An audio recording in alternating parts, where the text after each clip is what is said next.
Tonight on Fox Football Live, the El Dorado Eagles travel to Water Valley to take on the Wildcats. Plus, the Lakeview Chiefs will look to end their losing streak facing Andrews. Also, the Central Bobcats are searching for another win in their first district battle against an undefeated Midland Bulldogs team. And the Cooper Cougars are hoping to get their second win of the season against Ryder. Week 7 of the 2023 season starts now.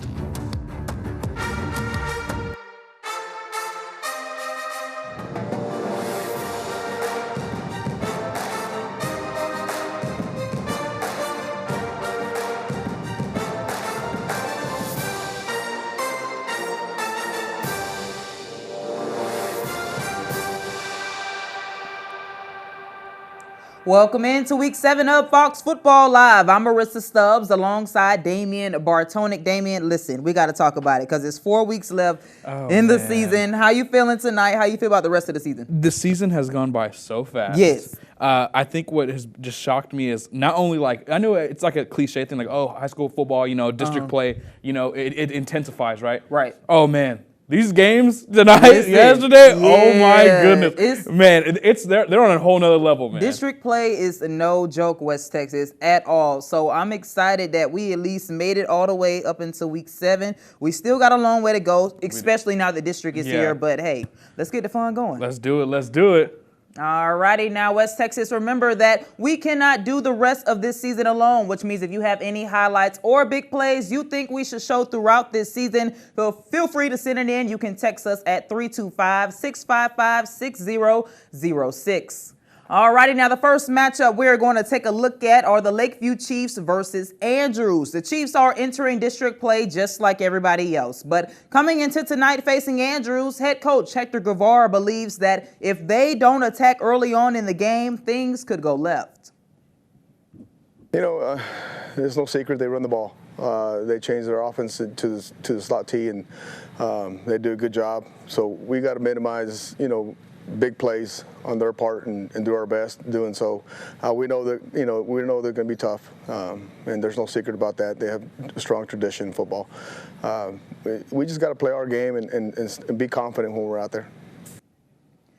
To the action we go. Andrews with the ball, and they run straight up the middle, puts them on the board. Now, Chiefs' turn. Jalen Chavez takes a snap and looks to a man downfield, but the pass is broken up. Chiefs try again. This time, Chavez with a quick pass to Samuel Ramirez, who gets stopped short. So now Andrews would get the ball back in a handoff right here to the running back. Damien, look at this. Would result in a long run. Defenders in sight, and that's another touchdown for the Mustangs. So after that drive, Chiefs try to get on the board. Can they return this punt? Well, the answer to that would be no, but good field position here. Now, it was a 3-and-out, so when the Mustangs got the ball back, they scored again. The halftime score, Damien, was 43-7, but the Chiefs lost 63-7.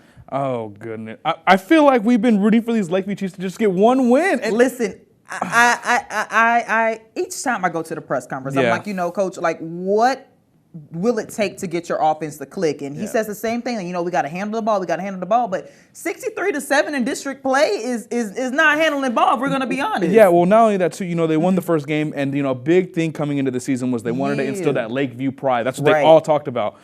Gosh, amp it up a little bit. I don't know. I don't know if amping it up was enough. I don't know. When you lose 62-7, and they just have such a tough time scoring, Marissa. Yes. Oh man, it's a rough one. It's got to get better. I need the Chiefs to at least get one more win before this season ends. Absolutely. Well, another team that kind of struggled with scoring today was the El Dorado Eagles, and they were just 5-point favorites heading into tonight's game against Water Valley. So let's check out how the fellas are preparing for their second district game of the year. After a 35-point loss to the Wink Wildcats last week, El Dorado linebacker Tony Kamich remains unfazed entering Week 7. I felt really confident, dude. We've been getting after it at practice, all of us. We've been really focused in, especially after that game. It's not just Kamich that feels this way, as lineman Zaid Hernandez believes that loss could be a blessing in disguise. It's our first district game. We came out with the loss, and we're looking forward to come out with another victory. So after that Wink loss, we're going to come out better. We're gonna get more hyped. We're gonna play better. We're gonna play harder. Now entering their second district game of the season, have the Eagles ramped up their intensity in practice? Yeah, man, 100%, dude. We're ramped up 100%. You know, we're always going hard. You know, especially being district, like you said, we're going extra hard. We're giving 110% right now. El Dorado takes on the Water Valley Wildcats, a team that has held numerous double-digit leads this season. So what exactly must the Eagles look out for? Yeah, we're gonna have to watch out for their scrappiness for sure. But I think we don't really have to watch out for much. You know, as long as we go in, we play our game, we'll win. We'll win. In Hernandez's eyes, what separates this team from Water Valley and their district is this. Yeah, the little things do matter, and we're working constantly. We're working plays, we're working the little things that matter, blocks, picking up certain blocks who, and how we run the ball. It's just the little things matter. Regardless of Friday's outcome, the Eagles believe this team has all of their goals still in front of them. We just got to put that work in. This team will go wherever we want it to go. I believe in our team like that. You know, I believe in these guys. Damien Bartonic, Fox West Texas.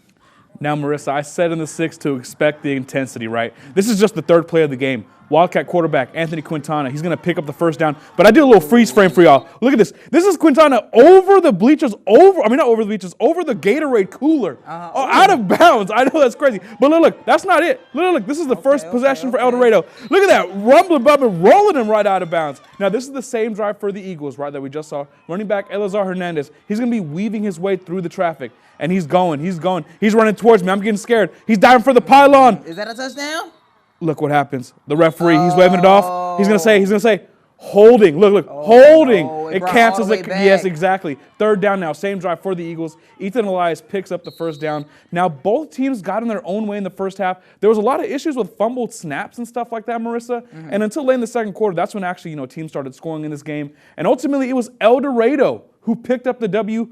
14 wow, to 12. A close game. Yeah, extremely close. But we knew it was going to be close because we said it all week that these teams match up so well with each other. Yeah. I mean, but I am proud of Water Valley because 14 to 12, they didn't trail by much at all. No, never. So remember in the 6, I said Water Valley's lost, three out of the 4 games have been by one possession. This is another one.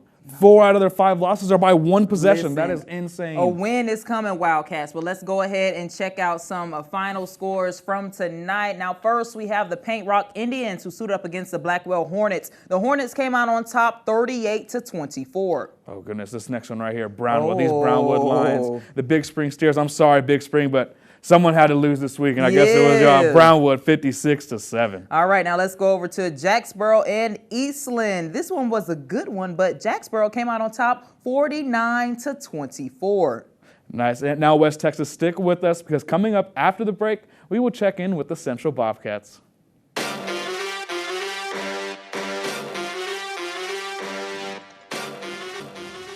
All right, welcome back, West Texas, to Fox Football Live. Now, the Central Bobcats are coming off their bye week and took on Midland on Thursday. Although the season hasn't been going as planned, head coach Kevin Crane is still optimistic about the rest of the season. We certainly wanted to have a little bit better record going into district to create some momentum, for district play. That wasn't the case, but I've seen a lot of teams over the course of my career as a coach that maybe struggled or went 0-5 in non-district and then 5-0 in district. I mean, it happens. I've seen it before, and so certainly we can't worry about really what's happened in the past. We've got to kind of take it one game at a time and one play at a time. Damien, I love what Coach Crane just said there because what he's saying is that we can go 0-5 in non-district play, but when district arrives, we need to be able to go 5-0. So we're going to go ahead and check out the action to see if the Bobcats can come out on top. Now, Bulldogs with possession first. QB Tristan Love takes a snap and hands it off to running back Stroman Bridges, who escapes up the field, makes it to the 50 before getting brought down. Next play, Bulldogs just outside the end zone, and QB Love fakes the handoff and takes it to the house himself. Midland with their first 6. Bobcats then take over on offense. QB Christian English slings it out to wide receiver Carmelo, who gets tackled out of bounds. Now, next snap, English with the ball. It's a QB keep as he runs it in to tie the game at 7-7. Bulldogs get it back in. Running back Elijah McCoy. He puts on some skates, breaks a few tackles before getting brought down. So Bulldogs now inside the 10. And you're going to watch here, Damien. Anthony Kolb is just too quick for the defense. Goodness. Midland now up 14-7. But coming the other way will be the Bobcats. This is my favorite play. English looks long and connects with Tyree Brawley for the first down. So this game would be tied at half. However, the Bulldogs will win this one 45-27. Man, Marissa, it seems like Central's in like every game at half, and then after the second half, it's like when everything starts to kind of fall apart for them. Yeah, and I was just going to say, you know, most of their recent games have been lost by one possession like other teams, but this one, it was a big hole coming out of the half. I will say, though, the name Carmelo for the Central Bobcats, I love that name. It's a great name. I thought we were going to see little Carmelo Anthony on the screen for a second, but it's all good. It's all good. Well, all right, now that we've watched the action, let's check out some of the sounds from the game.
Now, Marissa, since every school in West Texas is in the district portion of their schedules, it's only right we talk about a huge matchup out in the 2A world. Now, the Miles Bulldogs enter Friday night taking on the biggest threat in their district, the Albany Lions. Marissa, we've seen them crush it all season, right? No, for real. Now, after speaking to quarterback Haven Book and linebacker Devin Medina, they know how big of a game this one is. Take a listen. We'll show a lot of things. We'll show how big of a team we are and what we can really do. This is going to boost us into the playoffs and get us better seeding, so it means something to us, and it would also be amazing to go knock off the #1 seed.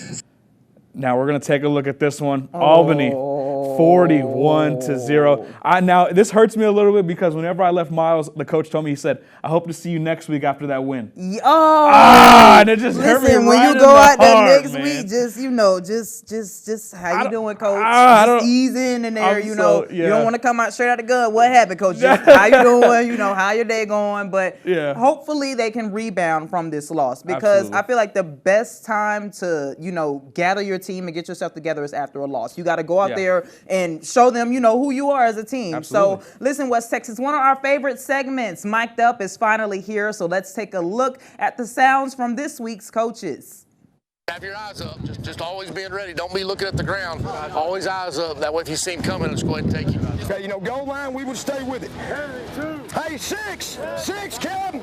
Hey, good job. Here we go. Good. Work, Matt.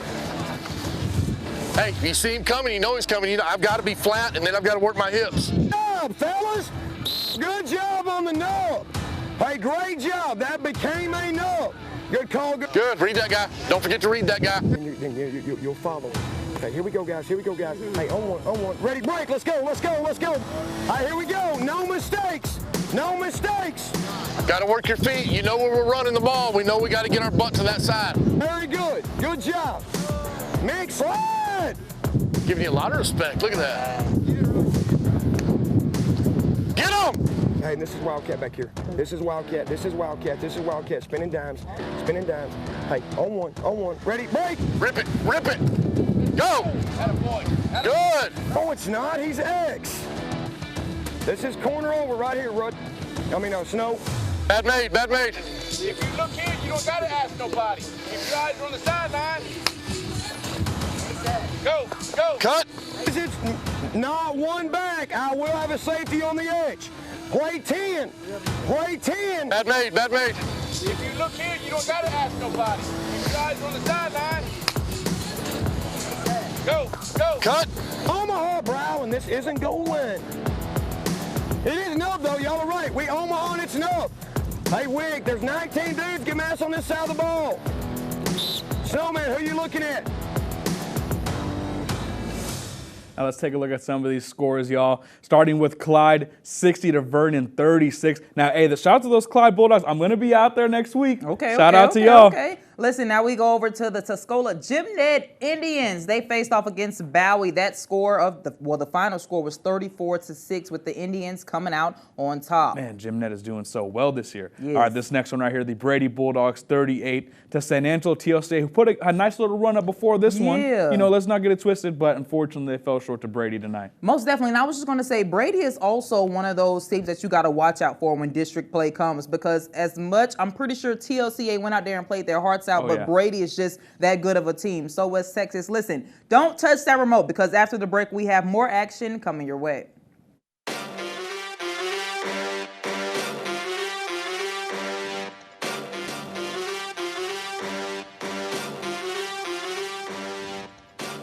Welcome back, y'all. Now let's talk about these Cooper Cougars. Now they came into this one big underdogs, and unfortunately it seems like the odds were warranted, Marissa. All right, first play, we're going to see handoff to running back Daniel Bray, goes nowhere. Same drive, play action, bubble screen here, and this actually was a positive note for the Cougars. They got a first down here, going up the field on the nice little bubble screen. Now, third down, Cooper goes back to the well, one too many times on that bubble screen. Same thing, but except nowhere. It went nowhere. Well short, stopped at the line of scrimmage. Now, after a Rider 3 and out, the Cougars get starched on the first play of their second drive.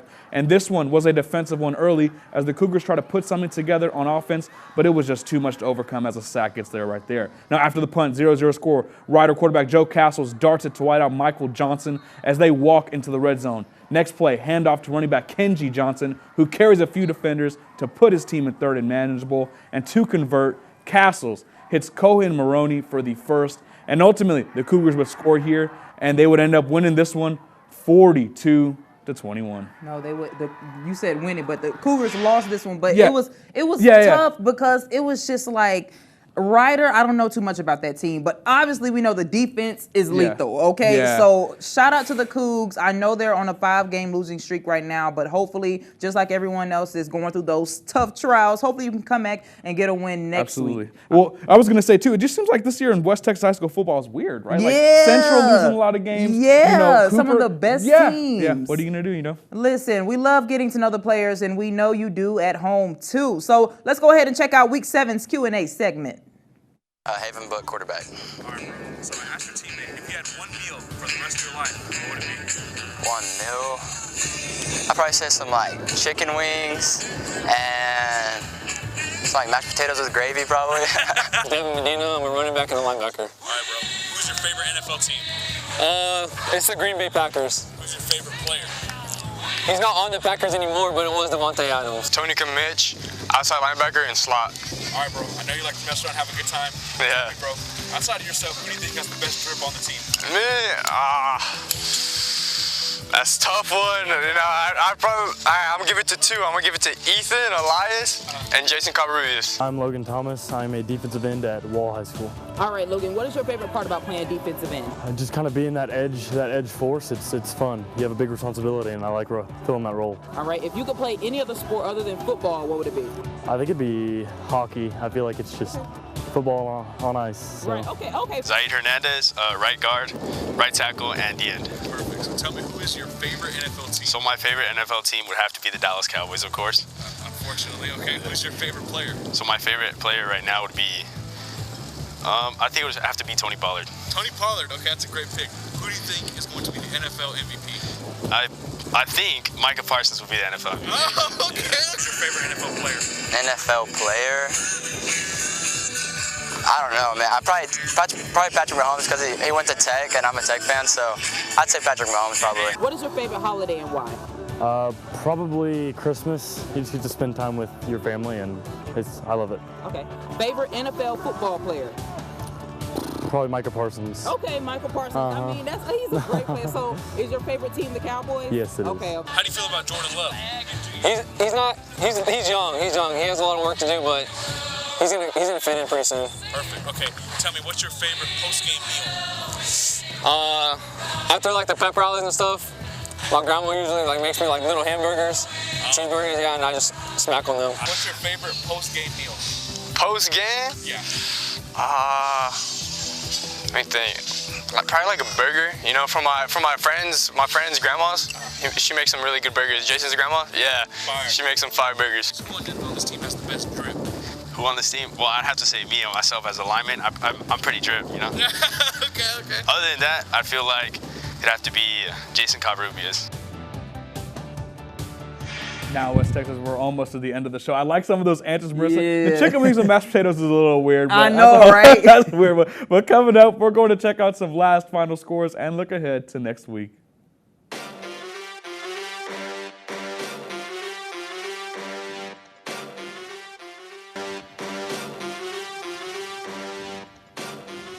All right, welcome back. Before we end tonight's show, let's take a look at the play of the week. Okay, so like I said, this play was my favorite. Christian English takes the snap, looks downfield, and who's open? Tyree Brawley with the one-handed catch. I love that play so much, and Damien, he's a running back. So you going to make it a one-handed catch like that, that is crazy. But let's go ahead and check out some last final scores. Absolutely, let's look at, so Wall, goodness, Wall 67.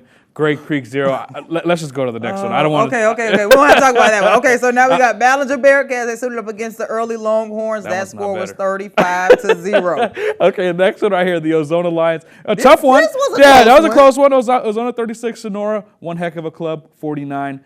All right, we're no more Wall. No more Wall. Exactly. Okay, West Texas. We're going to go ahead and take a look ahead at the matchups that will happen next week. First, we have the Central Bobcats facing the Odessa Broncos. The El Dorado Eagles will take on the McCamey Badgers, and the Cristobal Cougars will take on the Ozona Lions. We also have the Abilene Wiley Bulldogs who will take on the Ryder Raiders. Yeah, we got the Jim Ned Indians taking on the Bowie Jackrabbits, or Bowie. I'm not 100% sure. I said Bowie earlier. Hopefully that's right. We got TLCA San Angelo against Grape Creek. We got the Wall Hawks versus the Ballinger Bearcats. And lastly, the early Longhorns versus those Brady Bulldogs. Listen, our director said it's Bowie, so we got to make sure we get it right. It's Bowie, okay? So listen, West Texas, that is all the time we have for tonight. Like I said, Week 7 is officially done. We look ahead to Week 8, so I hope you had a great time. Meet us here next Friday, same place, same time. Have a great weekend. Remember to stay safe, and thank you so much for tuning in to Fox Football Live at 10.